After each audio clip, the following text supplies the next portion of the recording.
60th minute, Mbappe gets the ball just outside the box, and 3 Moroccan defenders converge on him at once. Bodies coming in from every angle, barely any space to work with. He doesn't panic. He shifts his weight, opens his body, and curls it through the traffic toward the far corner. The ball spinning past Bono's outstretched hand. Back in, Doué able to find Mbappe through traffic. Kylian Mbappe!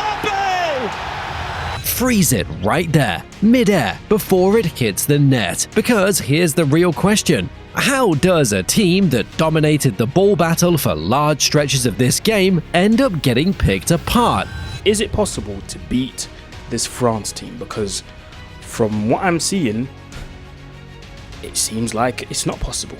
France had less possession, and they still ran the entire show. And France had a 100% control for me of the game, and that's insane. Morocco didn't arrive at this quarterfinal as some plucky underdog just happy to be here. This team already had beaten reputation itself, game after game, with organization and heart doing what raw talent couldn't. They'd become the pride of an entire continent, giant killers who made bigger nations look average. Anybody, the quality that these guys have in every position of the pitch speaks for itself. It speaks volumes. Their low block suffocated attacks. Teams would have the ball for long spells, get frustrated, force things, and that's when Morocco struck on the counter. It's how they'd survived this far, and it's why nobody wanted to face them. Going into this one, their manager knew exactly what he was up against. He chose caution over ego, sitting his team deep from the opening whistle, daring France to find a way through. Morocco, I think, have way more questions now to answer. They went away from their style. Their front-footed aggressiveness was all gone.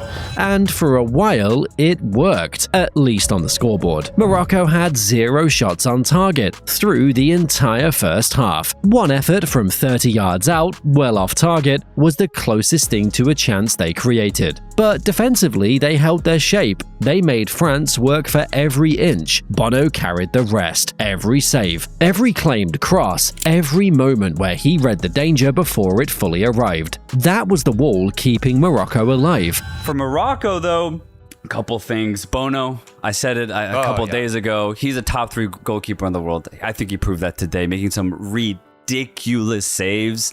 Without him, this game probably doesn't stay level as long as it does, and that's what made the whole thing feel different from a team just trying to survive. Morocco believed they could cause an upset here. This wasn't damage control, this was a plan, executed with real conviction, from a group that had already proven doubters wrong all tournament long. But something changes when the ball stops moving side to side and starts running straight through the middle instead. Here's the part that should scare everyone left in this tournament. France had less of the ball for long stretches, dipping under 50% possession at points in the second half, and it didn't matter one bit. In the first half, they held the ball fairly well. I think over the course of the game, that showed 52% possession. Defensively, they weren't leaking too many chances in the first half, but second half, the gaps started to find, and offensively, Morocco weren't brilliant. But was it a question of Morocco were poor or France were just too good? I take my statement back. I think it was more so that France were too good.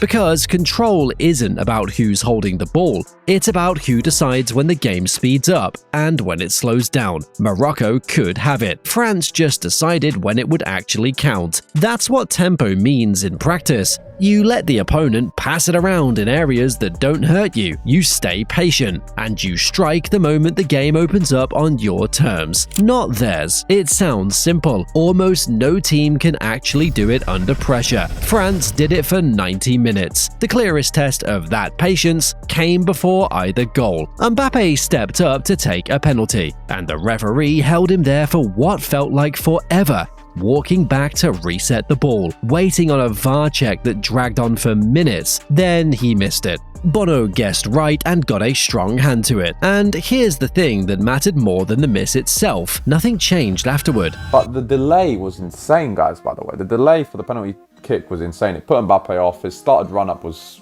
really bad. Why is he shooting like that? He never takes his pens like that.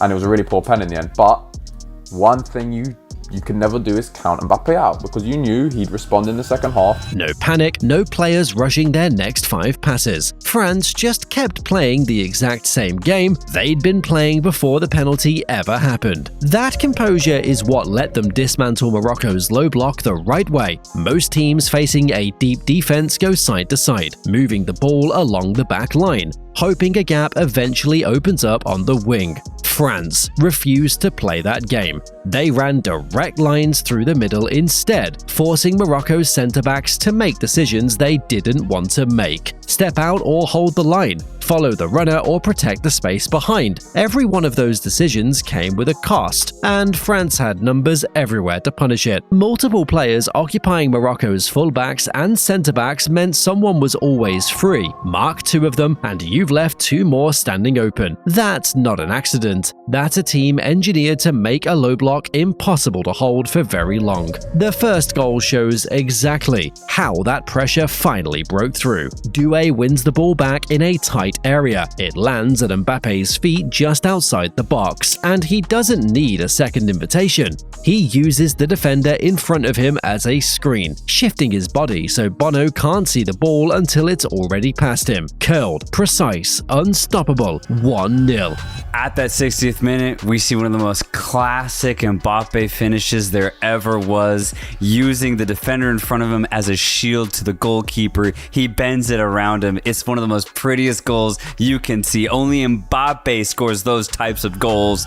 From there, the chain reaction was inevitable. Morocco had no choice but to push bodies forward chasing an equalizer, and that's exactly what opened the door for the second goal. Dembele picks the ball up, drives at goal himself. No pass required in the final third, fakes onto his stronger foot, and finishes low into the bottom corner. Look at Dembele's goal, bros. They get the ball, Dembele gets the ball in the midfield, and he drives this ball forward, and he shoots it into the bottom corner, and he didn't even have to pass the ball one time. That's what this team gives you. This team gives you the ability to drive, cross, score, like everything. They have everything in their pocket. They are literally, in my opinion, top 3 national teams I've ever seen. 2 goals in 5 minutes, and neither one was luck. That was the design working precisely the way it was built to work. Patience getting paid off twice in a row. Because those 2 goals don't just tell you about a scoreline, they tell you what's sitting underneath this French squad. And that's where things get genuinely frightening for everyone else left in this tournament. Start with Dembele, because what he's doing right now isn't a one-off. This is some of the best football of his career, full stop. Let's start though with Ousmane Dembele, the Ballon d'Or winner.